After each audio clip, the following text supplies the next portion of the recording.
This week we'll be discussing sexual violence, which is an extremely difficult and even painful topic for many people. However, from a sociological point of view, it's critical that we discuss sexual violence, as well as the ways in which social forces and social institutions impact our understanding of sexual violence.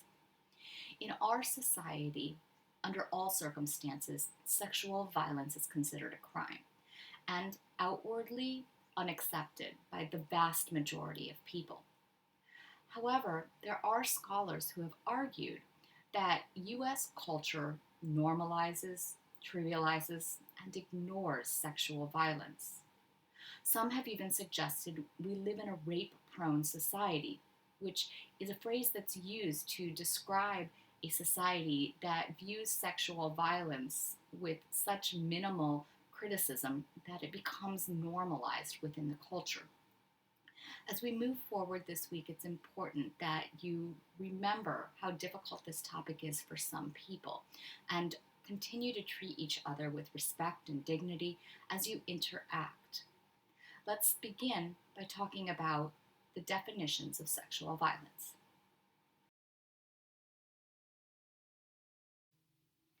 When I say sexual violence, what immediately comes to mind? In my face to face classes, I ask students this question as part of an exercise, and without exception, each time the first thing that's mentioned is rape.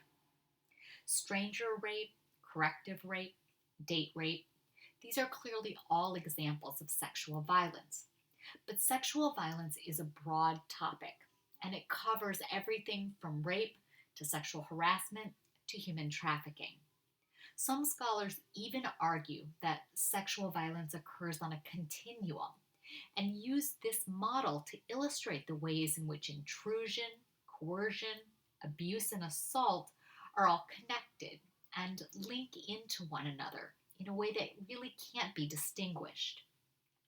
Like many topics that we've discussed this semester, scholars, activists, social workers, specialists, and even everyday people frequently have varying definitions of sexual violence. And these definitions sometimes complement but can even contradict one another. In 1988, feminist scholar Liz Kelly proposed the following definition of sexual violence. Kelly defined sexual violence as any physical, visual, verbal, or sexual act that is experienced by the woman or girl at that time or later as a threat, invasion, or assault that has the effect of hurting her and or takes away her ability to control intimate contact. What do you think of this definition? Does it explain sexual violence in a way that makes sense to us today? Do you see anything about the definition that's problematic? The definition was both beneficial and limiting for many reasons. It was beneficial in that it was both broad and illustrated the interconnections between various forms of sexual violence, but it did not really distinguish between different forms. Physical, visual, verbal, or sexual acts could all be instances of sexual violence.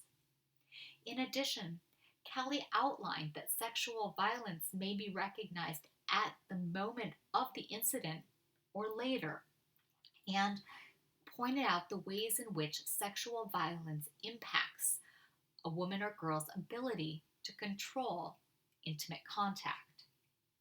Now, it's probably more obvious what's limiting in this particular definition. At the time, it wasn't unusual to think of sexual violence as a women's issue. However, today we're more apt to explore sexual violence as something that could occur to girls, women, boys, men, and those beyond the binary. According to RAINN, the Rape, Abuse, and Incest National Network, the term sexual violence is an all-encompassing, non-legal term that refers to crimes like sexual assault, rape, and sexual abuse. The legal definition of crimes vary from state to state, and there are often other crimes and forms of violence that arise with crimes like sexual assault.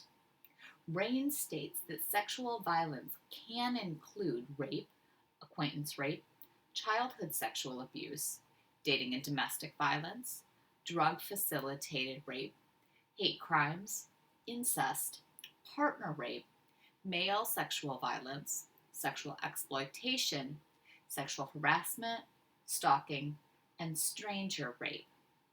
As you look over this list, can you think of anything that might be missing?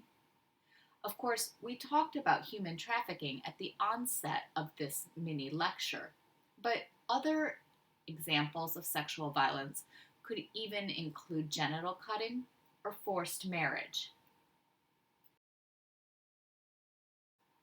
Defining sexual violence can also vary by culture.